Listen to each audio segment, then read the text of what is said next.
자, 이번 시간은 92페이지 비과세 대상 양도소득에 관한 주제 보겠습니다. 그래서 주요 이슈 다시 한번 간단히 정리하면 농지교환 차익이 큰 편의 4분의 1 이하일 때 이 농지교환에 따른 양도소득에 대해서는 비과세라고 하는 건 이슈가 됐었고요. 그 다음에 자 국내소재 1세대 1주택 기본적으로 비과세 조정 대상 지역에서는 2년 보유, 2년 거주 요건 충족해야 된다. 물론 아까 임대사업자 이런 경우는 예외들이 2년 거주 요건을 충족하지 않아도 된다. 이런 거 있었고요. 조정 대상 지역 외 지역에서는 보유기간 2년, 9억 이하 이런 요건을 충족하면 1세대 1주택 양도소득에 대해서 비과세가 이루어진다 이런 건데, 자 우리 교재가 지금 좀 편집이 잘못된 게 있어요. 자 여러분 교재 92페이지 보시게 되면 농지교환에 따른 양도소득이라는 타이틀이 나와 있고요. 거기에 농지정의라고 하는 것이 나와 있어요. 그래서 한번 보겠습니다. 지금 이제 새로운 유형의 문제 지문이 구성이 되는데, 농지란 논밭 또 과수원으로서 지적 공부에 지목과 관계없이 실제로 경작에 사용되는 토지를 말한다. 이렇게 정의를 합니다. 이 경우 농지의 경영에 직접 필요한 농막이라든가 퇴비사, 양수장, 지소는 그 조그만 늪 같은 걸 얘기하는 거예요. 못지자, 못소자 이렇게 쓰고 있고요. 농도, 수로 등에 사용되는 토지도 농지에 포함이 된다. 그래서 이게 이제 그렇게 가는 거잖아요. 우리가 농지법에서 농지라고 하는 것은 실제 토지 현상이 농작물의 경작에 이용되는 토지, 또 다년생 식물의 재배지로 이용되는 토지를 농지라 부른다. 이렇게 정했었고, 지금 재산세하고요. 그 다음에 어디서 소득세법에서도 실제 토지 현상을 중심으로 농지 여부를 판단을 하게 된다. 그것과 관련되는 시설 부지도 농지로 해석을 한다라고 이렇게 되어 있습니다. 물론 이제 이게 저런 게 있어요. 소득세는 좀 간단한데 재산세 같은 경우는 그게 이제 불분명할 때는 어떻다 공부상 지목에 따르게 된다. 이런 얘기들이 있었고, 양도소득세는 사실 간단해요. 케이스 바이 케이스니까 이게 농지인지 아닌지를 직접 판단할 수 있다. 이런 얘기고요.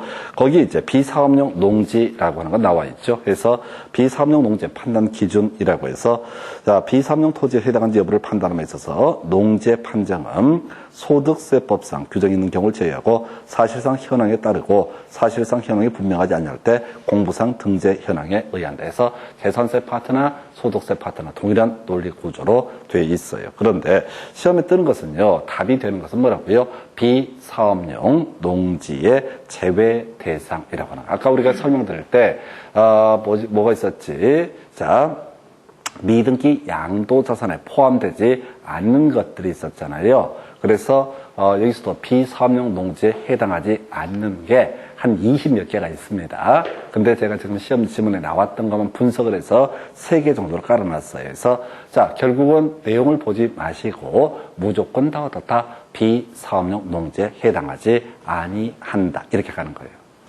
감 잡으셨죠? 20몇 개를 외워서 풀 수가 없다고. 그래서 옆에 지문에 OX 표시가 안 돼 있어요. 하다 보니까 1번, 자, 중간에 마침표 있는 게 비사업용 토지에서 제외한다 라는 표현 나와 있죠? 괄호가 겁나 길어가지고 알아보기 어렵게 돼 있는데, 괄호, 1번 지문을 찾아보시라고, 괄호를 찾으셔야 돼. 괄호 앞에 점이 있잖아요. 1번 지문을 보셔야 된다고요. 괄호 앞에 지문 점.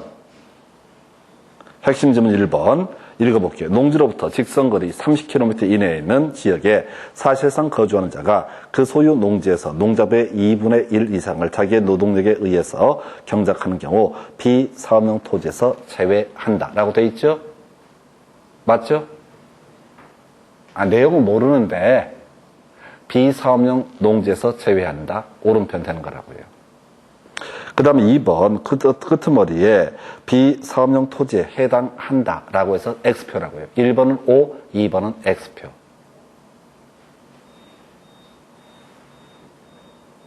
아니 여기서 이슈가 되는 건 내용을 텍스트를 읽지 마시고 비사업용 토지에 해당한다 라는 표현 들어가면 어떻다? 틀린 표현. 비사업용 토지에 해당하지 않는다 뭐라고요? 옳은 표현. 그래서 1번 O, 2번 X표. 이 패턴 잡아내야 되는 거예요. 개별적으로 종류를 봐서 풀 수가 없다고요. 무슨 얘기인지 감 잡으셨죠? 이게 아까 미등기 양도자산에 해당하지 아니한다. 오른편. 미등기 양도자산에 해당한다. 틀린 편. 이렇게 가듯이 비사업용 토지에 해당하지 아니한다. 비사업용 토지에서 제외한다. 오른편. 비사업용 토지에 해당한다. 틀린 편. 이렇게 가셔야 된다고. 왜? 소득세법에서는 비사업용 토지에 또는 비사업용 농지에 해당하지 아니하는 것, 제외되는 것만 법에 규정을 하고 있다고요. 그 20몇 개가 되는 걸 다 제외하면 그 나머지가 다 비사업용 농지에 해당한다. 이런 식의 표현이라고. 그래서 여기서는 이제 굳이 외울 게 뭐라고요? 해당하지 아니한다. 본문에 제가 밑줄 그어놨죠? 그래서 1번은 O, 2번은 X표가 되는 겁니다. 자, 편집 과정에서 실수가 있었고요. 그 다음 여러분 교재 93페이지 1번쯤은 농지를 교환할 때 쌍방 토지 가액의 차익이 큰 편의 3분의 1인 경우 비과세한다. 틀렸죠? 4분의 1 이하, 4분의 1 이하일 때부터 비과세가 이루어집니다. 자, 요거는 이제 최근 8년 동안 답을 안 뽑았는데 과거에 한참 유행했던 문제예요. 그래서 3년 이상 경작해야 되고 4분의 1 이하일 때는 다 비과세 대상에 지금 이제 과세하지 아니한다라고 이렇게 가야 되고 2번 국토의 계획 및 이용에 관한 법률에 따른 주거적, 상업적, 공업지역의 외 지역에 있는 농지 괄호 열고 환지 예정지 아님 자 괄호 닫고 경작성 필요에 의해서 교환함으로써 발생한 소득은 쌍방 토지 가액의 차익이 큰 편의 4분의 1 이하이고 3년 이상 거주하면서 경작하는 경우 비과세. 포인트 뭐라고요? 차익이 큰 편의 4분의 1 이하일 때 다 비과세 대상이 되게 된다. 이런 식의 논리 구조예요. 그래서 이게 지금 이제 30회 때 사이드로 나왔거든요.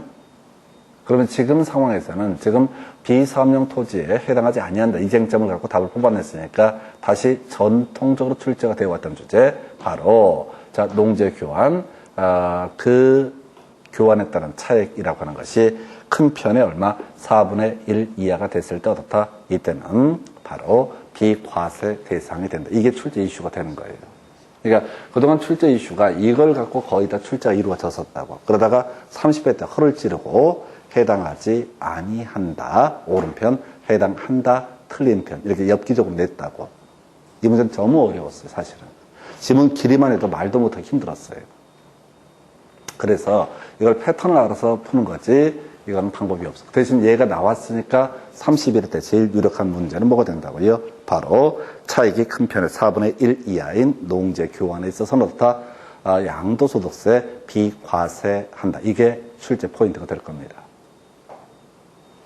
자, 그렇게 보셨고, 그 밑에 이제 1세대 1주택 등 관련해서, 자, 교재 93페이지 두 번째 박스, 1세대 1주택인 고가주택을 양도한 경우, 양도 가액 중 9억을 초과하는 부분의 양도 차익에 대해서는 양도소득세가 과세된다. 오른편에서, 자, 1세대 1주택 9억 이하였을 때는 어떻다? 비과세. 그런데 10억짜리다. 그러면 1억 부분에 대해서는 일정한 계산식에 따라 계산한 양도소득세가 과세가 되게 된다. 이런 논리 구조예요. 2번. 자, 양도 당시 실거래가가 10억 원인 1세대 1주택의 양도로 발생하는 양도 차익에 대한 전부가 비과세. 틀렸죠? 9억 이하였을 때만 전부 비과세. 3번. 1세대 1주택에 대한 비과세 규정을 적용함에 있어서 하나의 건물의 주택과 주택 외의 부분으로 복합되어 있는 경우 주택의 연면적이 주택 외의 연면적보다 클 때는 전부가 다 주택으로 보고 전부가 다 비과세 혜택을 받을 수 있다. 아까 제가 퍼센트를 갖고 설명을 했다. 주택이 60%, 상가가 40%. 그럼 전부를 주택으로 봐서 비과세. 상가가 60%, 주택이 40%면 주택 부분은 비과세. 요건을 충족하면 비과세가 되겠지만 상가 부분은 어떻다? 주택이 아니기 때문에 양도 차익이 되는 거죠. 양도소득세가 과세가 되게 된다. 넘어가서 여러분 교재 94페이지 관련 기출문제. 바로 이 문제죠. 이게 바로 이렇게 구성이 돼요. 조정 대상적 외지역 1세대 1주택 요건을 충족한 거주자가 다음과 같은 단층 겸용주택을 7억 후에 양도했을 때 7억 안 중요합니다.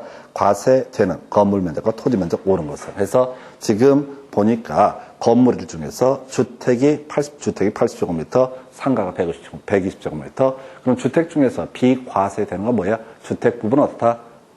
건물 부분 중에서 80제곱미터는 비과세, 120제곱미터 부분은 어떻다? 과세 대상이 된다.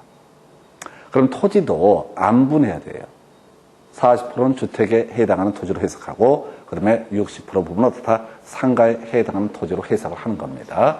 그래서 바로 과세되는 면적은 건물은 120제곱미터, 자, 토지는 지금 60%니까 480제곱미터.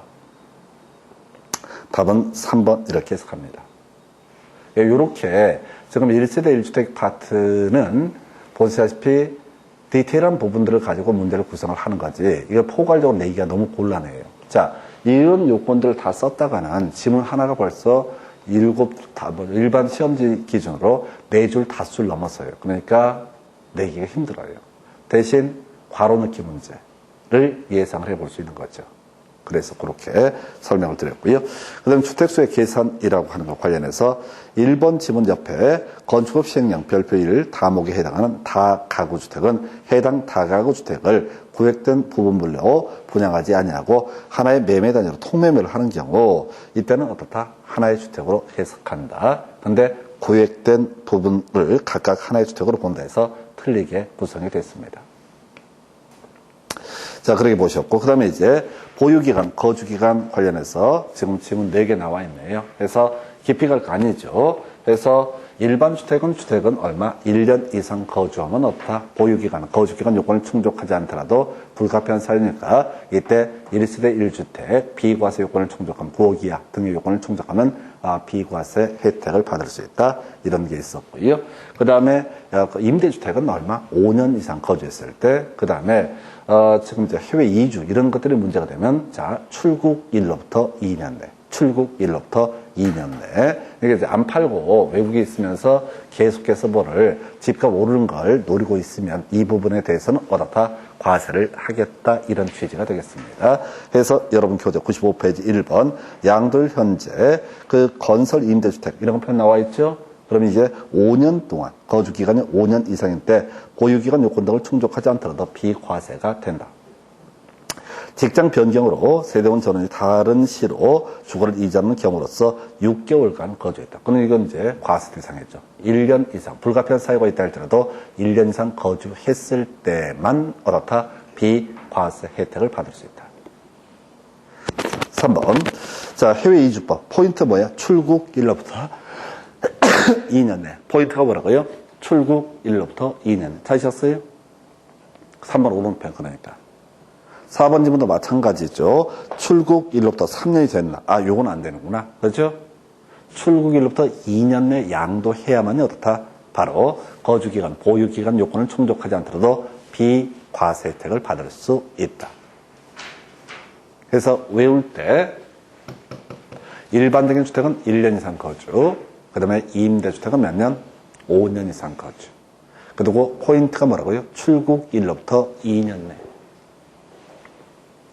자, 그 다음에 일시적 1세대 2주택 조유 외불삼 혼호봉십이라고 제가 공식들을 써놨습니다. 해서 여러분 교재 96페이지 1주택을 보유하는 자가 1주택을 보유하는 자와 혼인함으로써 1세대가 2주택을 보유하게 되는 경우 혼인한 날로부터 5년 내에 먼저 양도되는 주택에 대해서는 어떻다? 비과세하게 된다. 그래서 오른표현. 내기 어려운 거예요, 이 파트가. 그래서 밑에 관련 기출 문제 보시게 되면 다음은 소득세법 시행령 155조 1세대 1주택의 특례 등에 관한 조문의 내용이다. 괄호에 들어갈 법령상의 숫자를 순서대로 나열한 것은 이렇게 해서 이런 식의 문제가 요즘에 트렌드라는 거죠. 그래서 첫 번째 1주택을 보유하는 자가 1주택을 보유하는 자와 혼인함으로써 1세대 2주택을 보유하게 되는 혼인한 날부터 얼마? 5년. 혼 5니까. 두 번째, 1주택을 보유하고 1세대를 구성하는 자가 1주택을 보유하고 있는 60세 이상의 직계 존속 중 어느 한 사람, 60세 이상의 직계 존속을 동거 봉양하기 위해서 세대를 합침으로써 1세대가 이 주택을 보유하게 되는 경우 합친하루부터 얼마? 10년 이내가 되는 거죠. 봉10이니까. 그러면 이 문제에서는 혼 5. 첫 번째는 5죠. 두 번째는 60세. 여기까지 외웠어요? 괄호 열고 있는 건 모르겠고, 자, 끄트머리에 10이 나와야 되죠. 5, 그 다음에 60, 그 다음에 마지막이 뭐예요? 10. 그럼 이것만 가지고 가는 거예요. 5, 60, 끄트머리 10. 그래서 결국은 이제 3번, 5번 싸움인데요.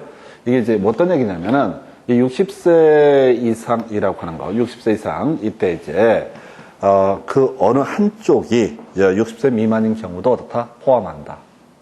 그러니까 동거봉양을 받게 되는 직계 존속이 모두 60세 이상이 돼야 되는 게 아니라 그 중에 한 분만 60세 이상이 되게 되고 그 배우자가 60세 미만인 경우도 같이 어떻다? 포함이 되게 된다. 그래서 자, 요거는 이제 답이 5번 뽑았던 좀 독특했던 문제죠.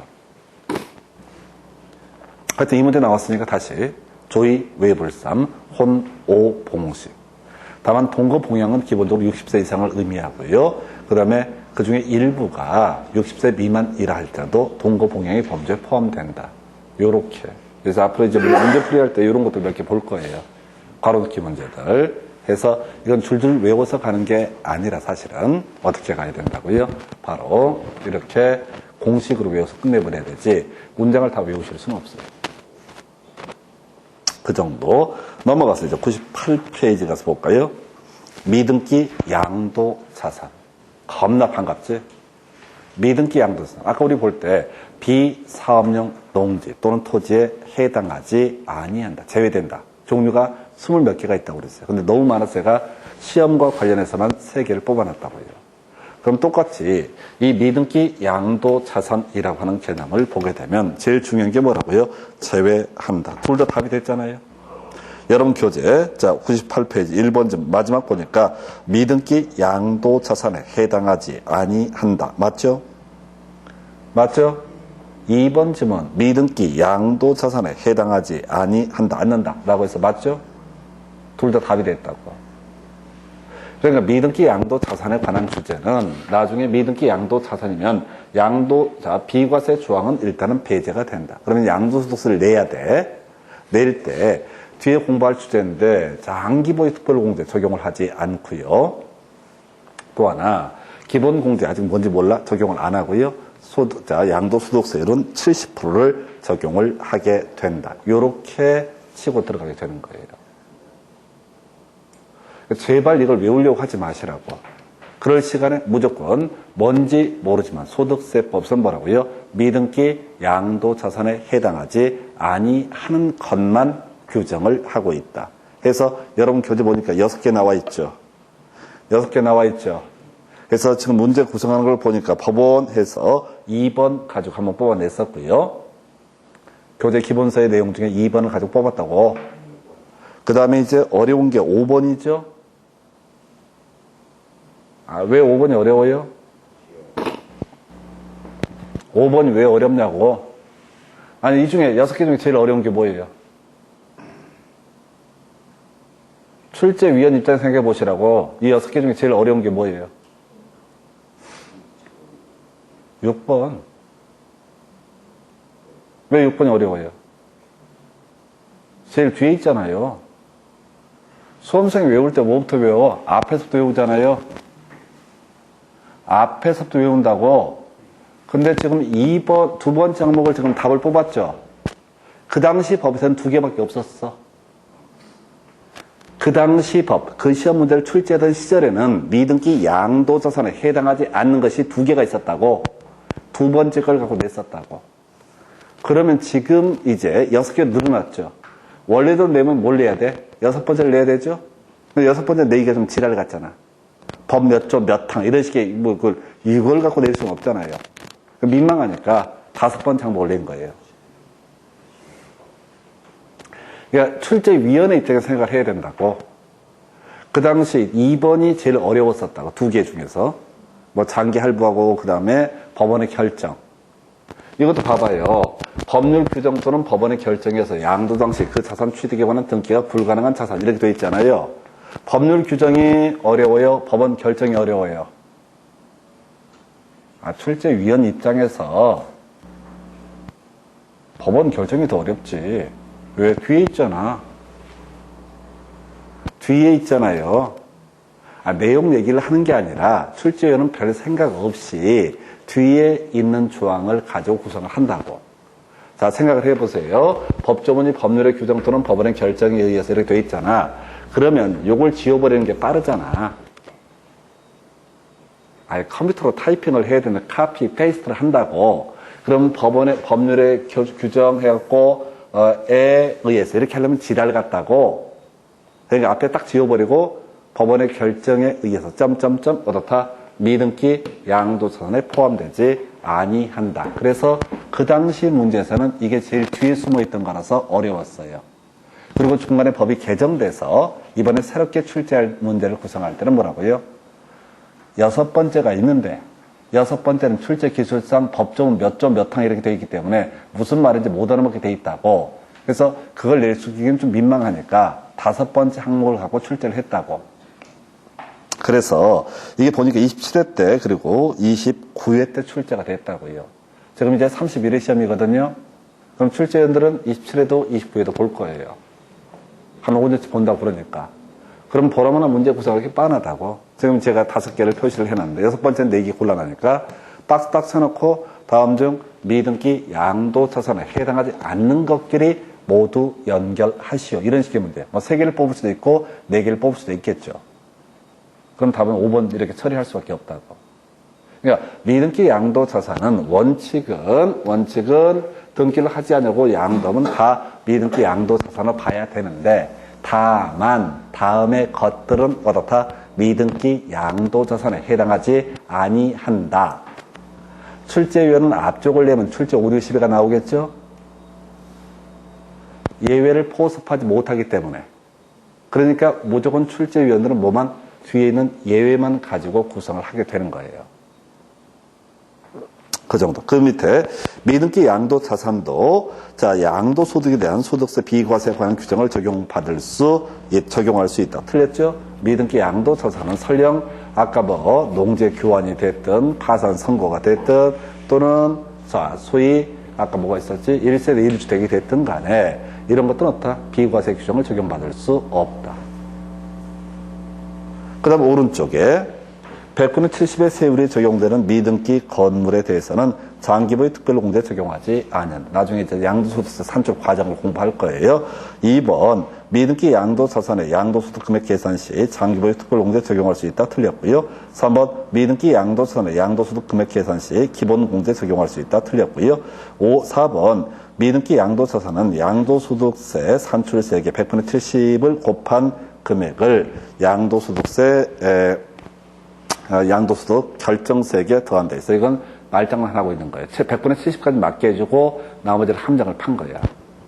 산출세 100분의 70을 뭐라고 한다? 산출세액이라 부릅니다. 근데 4번은 보지 마세요. 어차피 봐봤자 시험 볼 때마다 짜증나. 그래서 제가 숫자, 이 세법도 마찬가지야. 숫자에 쫓기면 안 돼. 숫자를 내는 파트가 있어요. 어디에 있어요? 세율 물어볼 때. 그리고 아까 일시적 1세대 2주택 바로 넣기문 이렇게 숫자를 묻는 영역이 있다고. 그러니까 이 지문이 어떻게 지금 4번 지문이라고 하는 게 지금 29회 때 출제가 됐었죠. 4번 지문 29회 때 출제가 됐었죠. 그 당시 문제에서 뭘 골라라? 옳은 것을 고르시오. 그래서 여러분 교재몇 페이지 98페이지 가서 보시게 되면 2번 지문 점점점 미등기 양도자산에 해당하지 아니한다 라고 해서 옳게 구성했죠. 그죠? 4번 지문이 왜 틀렸는지를 거의 알 수 없다고요. 너무 어렵기 때문에. 산출세, 결정세 이런 얘기를 쓰고 있는데 이걸 의미를 쫓아갑다 의미가 없다고. 그래서 미등기 양도자산 파트에서는 미등기 양도자산 비과세 규정 적용하지 않고 이런저런 양도소득세 산출 과정을 거친다. 이런 것들은 가장 기본이잖아요. 그런데 아무리 봐도 미등기 양도자산처럼 보이는데 미등기 양도자산에 해당하지 아니한다라는 명제가 있는 거. 이게 출제 이슈가 되는 거예요. 그래서 우리가 세법을 공부할 때는 세율도 좋고 이런 것들이 기본 틀이 돼야 되겠지만 시험 공부라고 하는 것은 방향 자체가 완전히 세팅이 달라져야 돼요. 이렇게. 그러니까 이렇게 공부를 하게 되면 내용을 다 몰라도 주요 이슈들. 그러니까 지금 미등기 양도자산에 해당하지 않는다 29회 때. 그리고 이 문제를 끌고 들어가서 아까 30회 때 비사업용 토지에 해당한다 틀린 표현, 해당하지 않는다 틀린 옳은 표현. 이렇게 답을 구성했다고. 전혀 다른 영역으로 보이고 또 구조 자체가 다른 것처럼 전혀 다른 얘기 같은데 실제 출제하는 입장에서는 법조문에 미등기 양도자산에 해당하지 않는 거 쫙 깔려 있잖아요. 그러니까 그거 가지고 답을 구성하고 비사업용 토지에 해당하지 않는 게 쫙 20몇 개가 있다니까 그 중에 아무거나 하나 끌고 들어와서 비사업용 토지에 해당한다 틀린 편, 비사업용 토지에 해당하지 않는다 옳은 편 이렇게 구성을 하는 거라고. 그래서 무조건 어떻다고요? 해당하지 않는다. 구조의 문제라, 구조의 문제. 그럼 또 앞에서 봤던 문제도 그렇게 나올 수 있겠죠. 다음 중 비사업용 농지에 해당하지 않는 걷기를 연결한 것은 이렇게 나올 수도 있는 거지. 아니 아까 30회 때 나왔던 문제. 어차피 거기에 나오는 건 다 뭐라고요? 비사업용 농지에 해당하지 않는 것만 예시를 한다고. 아까 몇 페이지 지금 뭔 얘기 하는지 모르는데 보다. 자, 여러분 교재 지금 92페이지 비사업용 농지 제외 대상이라고 해서 색깔 입혀놓은 게 비사업용 농지에 해당하지 아니한다라고 했잖아요. 아까 이게 한 20몇 개가 있다고 그랬다고. 그래서 무조건 제가 색깔 입혀놓은 게 밑줄을 그어놓고 하는 게 이게 재미삼아 하는 게 아니라고요. 포인트를 잡아내셔야 돼. 종류를 외우려고 하시면 안 돼. 패턴을 잡아내야지 문제를 풀 수 있어요. 그러면 내용을 몰라도 어떻게 할 수 있다고요? 답을 맞출 수가 있는 거예요. 그리고 그렇게 해야만이 문제를 해결하실 수 있어요. 절대 비사업용 농지에 해당하지 않는 거 20개를 어떻게 외우냐고. 그동안 한 번도 시험에 안 나왔던 주제인데. 그래서 나중에 제가 이걸 세법도 그렇고 이제 예외 조항만 한번 쫙 뽑아 볼 거예요. 패턴들을 한번 분석을 해서 우리 교재와는 별개의 문제로 나중에 이제 연습하는 것들을 보여드릴 거예요. 그래서 그렇게 가겠고. 자, 그래서 오늘 이제 비과세 대상까지 보셨고. 자, 오늘 여기까지만 가겠습니다. 나머지는 다음 시간에 이어서 진행을 하겠습니다. 여기까지 하겠습니다. 수고하셨습니다.